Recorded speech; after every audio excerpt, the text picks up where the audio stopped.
Hello friends, welcome to Shivani Hari vlogs. வாங்க விளாக்குள்ளே போகலாம்.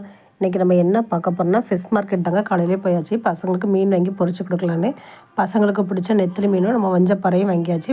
நெத்திலி மீன் ஃப்ரை பண்ணால் பசங்க நல்லா விரும்பி சாப்பிடுவாங்க. சாப்பாடுக்கு எல்லாமே நம்ம பொரிக்கும் போதே எடுத்து சாப்பிட்ருங்க. பசங்க அவ்வளோ பிடிக்காது. இதுக்கு தேவையான மசாலா வந்து நம்ம வீட்டில் உள்ள ஹோம்மேட் மசாலா தாங்க. மஞ்சள் தூள், வத்தல் பொடி, அதுக்கப்புறம் வந்து நம்மளுடைய காஷ்மீர் வத்தல் பொடி கொஞ்சம், மிளகு, சீரகம், பூண்டு, இவ்வளோ தான் இதுக்கு தேவையான மெயின் இன்க்ரீடியன்ஸ். நமக்கு வந்து விரவுறதுக்கு ஒரு ஸ்பூன் தயிர் மட்டும் ஊற்றி தேவையான சால்ட் போட்டு நல்லா விரவி ஒரு 1/2 hour வச்சுட்டு நம்ம எப்பவும் போல் ஆயில் ஊற்றி டீப் ஃப்ரை பண்ணி வச்சிட வேண்டியதாங்க. செம்ம டேஸ்ட்டாக கிறிஸ்பியாக நம்ம ஹோம்மேட் மசாலாவாக செம்ம ஃப்ளேவர் நல்லாயிருக்கும். பசங்களுக்கு நம்ம இது நார்மலாக நம்ம ரசம் சாதம், நம்ம மீன் குழம்பு எது கூடனாலும் வச்சு சாப்பிட்டுக்கலாங்க. சும்மையே நம்ம பசங்க சாப்பிடுங்க. ரொம்ப டேஸ்ட்டாக இருக்கும். ட்ரை பண்ணி பாருங்கள். இந்த வீடியோ பிடிச்சிருந்தா லைக் பண்ணுங்கள், ஷேர் பண்ணுங்கள், சப்ஸ்கிரைப் பண்ணுங்கள். இதே மாதிரி ஒரு சூப்பரான வீடியோவில் பார்க்கலாம். பாய்.